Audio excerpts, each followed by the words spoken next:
বিয়ের সিদ্ধান্ত নিতে গিয়ে আমরা অনেক সময় এমন একটা সিচুয়েশনে পড়ি যে ভালো মানুষ কিন্তু কেরিয়ার সাধারণ, সেক্ষেত্রে বিয়ে কি দিব কি দিব না। আবার অনেকেই যে চিন্তা করেন চাকরি আর টাকার জন্য বিয়ে নাকি চরিত্র আর মানসিক শান্তির জন্য বিয়ে, কোনটা গুরুত্বপূর্ণ।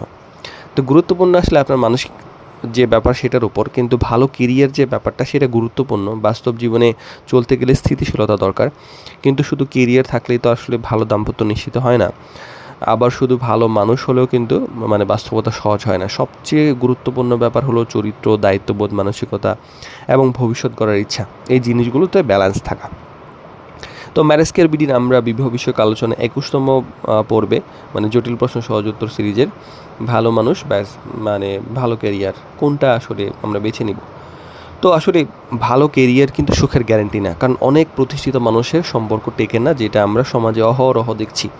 টাকা আছে কিন্তু সম্মান এবং মানসিক শান্তি নাই।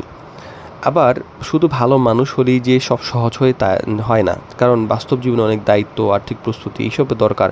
ভালো ব্যবহার আছে কিন্তু দায়িত্ব নেওয়ার সক্ষমতা কম, সেক্ষেত্রেও চিন্তার একটা ব্যাপার থাকে। সবচেয়ে একটা বড় ব্যাপার দীর্ঘমেয়াদী হয়, সেটা হলো চরিত্র। টাকা আর আয়ের যে ব্যাপার সেটা যে কোনো সময় পরিবর্তন হতে পারে, কিন্তু কঠিন সময় আসলে মানুষ তখনই বোঝা যায় যে তার চরিত্রটা কেমন, এবং এই চরিত্রটা দীর্ঘ সময়ে একটা ব্যাকআপ দেয়। আর উন্নতির মানসিকতা থাকা গুরুত্বপূর্ণ। মানুষ যে কোনো আর্থিক অবস্থায় থাকতে পারে, কিন্তু তার ভবিষ্যতের যে প্ল্যান, সে কী করছে না করছে, কী করবে, সেই ধরনের তার চিন্তাভাবনা কেমন, সেটা একটা গুরুত্বপূর্ণ ব্যাপার।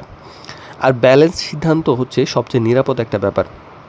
শুধু আবেগ না, স্ট্যাটাস না, মানে এই ব্যাপারগুলোর চাইতে মানে সবচেয়ে ব্যাপার হলো ব্যালেন্স করা। দুইটাই কিন্তু ঝুঁকিপূর্ণ, আবেগ বা স্ট্যাটাস। ভালো মানুষ, ভালো দায়িত্ববোধ টেকসই সম্পর্কের সম্ভাবনা অনেক বেশি বাড়িয়ে দেয়।